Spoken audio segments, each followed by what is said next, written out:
I'm sure our next guest has eaten at Roosters in Columbus because they're the official wing of the Ohio State Buckeyes in Columbus and the official wing of the Kenny and JT show. That makes us big time.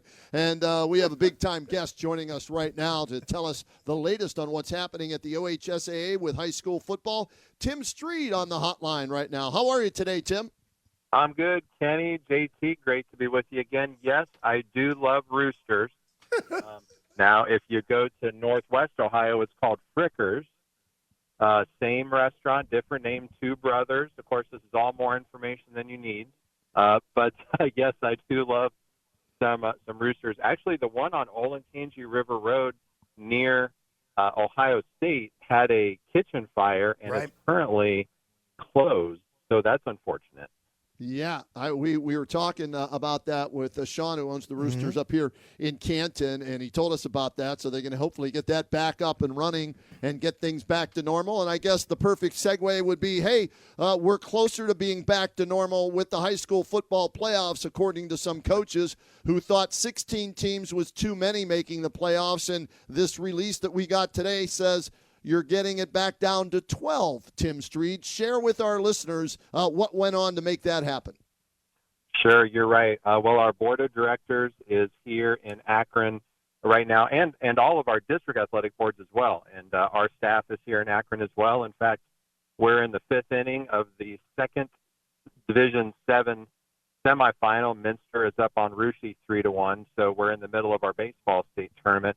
So I typically we don't like to make big announcements during state tournaments. However, this certainly was big news. Our board of directors voted today to accept the proposal from our staff to scale back the football playoffs from 16 schools per region back down to 12. Long story short, and as everyone will remember, we were at 8 schools per region for a long time. And then the Football Coaches Association proposed going to 12, and we did that. We accepted that proposal, and then the pandemic hit. And, of course, everything was up in the air during the pandemic. Every school made the playoffs because certainly schools played different numbers of games. Some schools didn't even play that fall. But when we got back to somewhat normal in 2021, we were at 12, and we said, we're just going to go to 16. We were already at a 6-week tournament, so we went to 16. The feedback we got during the pandemic was that more is better. Schools loved being in the tournament and having that playoff experience. But the last year or two, we have started getting more feedback from our schools, from other interested parties, stakeholders, people that care about this, that certainly have the ear of the OHSAA, and a survey to our member schools this past winter. A slight majority did favor 12. So we had a lot of discussion about it, and it did come down to a vote by the board of directors that said next season, this coming fall, we will scale it back to 12. Tim, I'm sorry, did you say stakeholders or state holders? Stakeholders. Because what I'm getting at is this.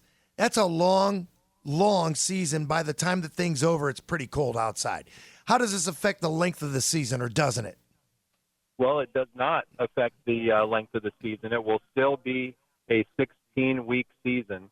So, yeah, that's one of the things that's a good question and a bit of a misconception, because people think that it will be less games. It actually won't be less games other than and this is a good segue to say that the top 4 schools in each region will get a first-round bye. So those schools that get a first-round bye, if they make it to the state championship game, they will have played 15 games, whereas everyone else, if you're a seed 5 through 12 and make it to the end, you would have played 16 games, just like we do now. So, No, it does not affect the length of the season in any way, but certainly that was an initial reaction that some people thought. All right, is this the only change, Tim, that was voted on and that will go into effect this season?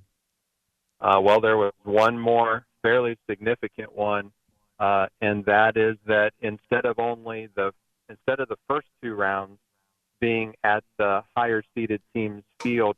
Now the first 3 rounds will be at the higher seeded team's field. So that means we will only use neutral sites for the regional finals and the state semifinals.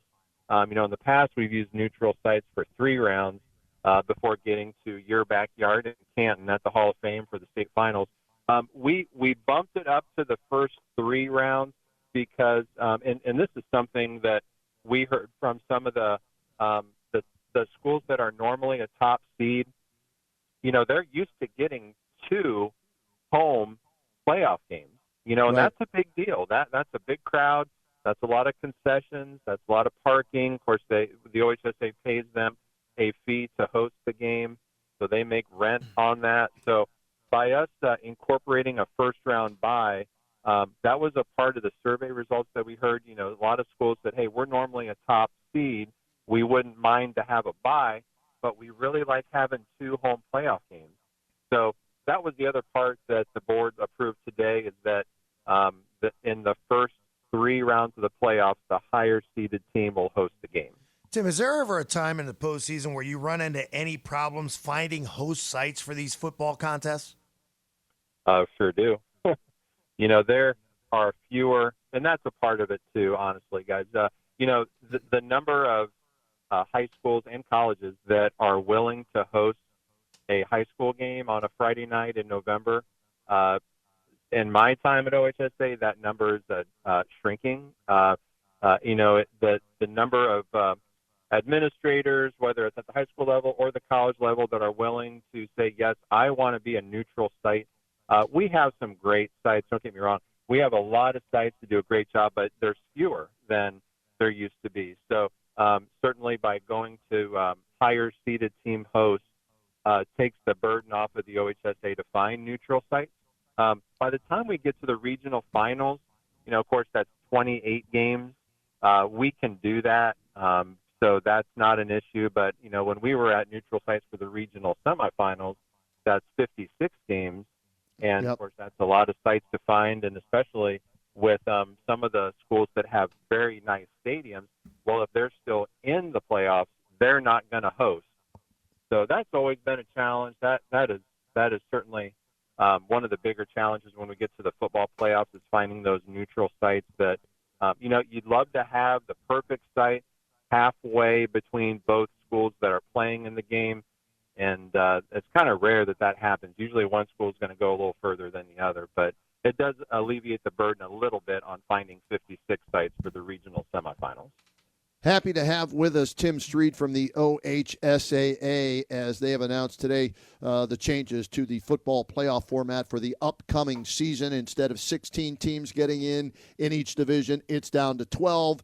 And the first 3 weeks, the higher seed will host the game. As far as this announcement today, Tim, did you get feedback from coaches, ADs, or people that you ran into there in Akron during the baseball games? And I'm guessing because they proposed it, people were happy with this.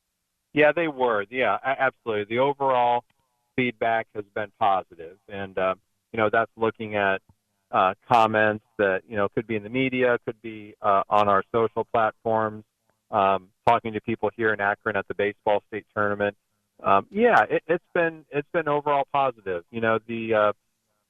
Certainly, and now there have been some schools that have been a low seed. They were a 13 through 16, and they won a couple playoff games. Right. Delta St. John's was a 13 seed last year. They won 3 playoff games. So I have seen some of that too. A school saying, "Hey, we were a 15 seed whatever year, and we won a couple games." So you're going to see some of that. But overall, it's been positive. And, the thing that I was a little surprised at is that the Football Coaches Association did put forward this proposal that included buys. I didn't really think that schools would want to buy in Week 11, but that was a part of their proposal. And so far that's been received well in addition to that. I'm looking at the various regions and divisions. Nothing has changed there, correct? Divisions 1 through 7, as far as the I guess the enrollment, the adjusted enrollment and everything, that's staying the same for 2025? Correct. All that stays the same that we announced back on May 1st in terms of what division schools are in and what region they're in. That's part of why we were able to say this will happen this fall, because nothing changes with region assignments or division assignments. All this says is that once we get to, I think it's October 23rd, when we announce the playoff qualifiers, 16, we'll knock it in the playoffs now. It'll be 12. October 23rd. I'm jotting that down on this little sheet here with all my important dates for high school football. And practice begins August 1st. We get the regular season beginning the week of August 18th. Regular season ends October 25th. Playoff qualifiers announced there, and then we start the playoffs on October 31st, and then the state championships, Tom Benson Hall of Fame Stadium, Canton, Ohio, December 4th through the 6th. And we're excited about another high school football season. Year number 81 for us, Tim Stried, here on WHBC. How about that? That's impressive, Kenny, JT. I love to hear that. You guys are certainly the beacon in Stark County and beyond for the amount of high school football coverage that you put together. So congrats on year 81. Very impressive. Yeah, can't wait to kick it off, and we always appreciate you joining us to share with us the information that everybody in Stark County is starved for when it comes to high school football. Enjoy your time in Akron. Good luck to all the teams left in the baseball tournament, and we'll be talking soon because kickoff for that first game just around the corner. Absolutely, and in fact, speaking of baseball, we will be down in Canton Friday and Saturday for portions of time because Thurman Munson Stadium will host some of our semifinals. So thanks to everyone there with Canton City Schools and at Thurman Munson Stadium for hosting some of our state semifinals. You got it. Great place to host a game. And thanks again for your time today, Tim. Continued success there at OHSAA. Hey, thanks, guys. Appreciate it. Reach out anytime.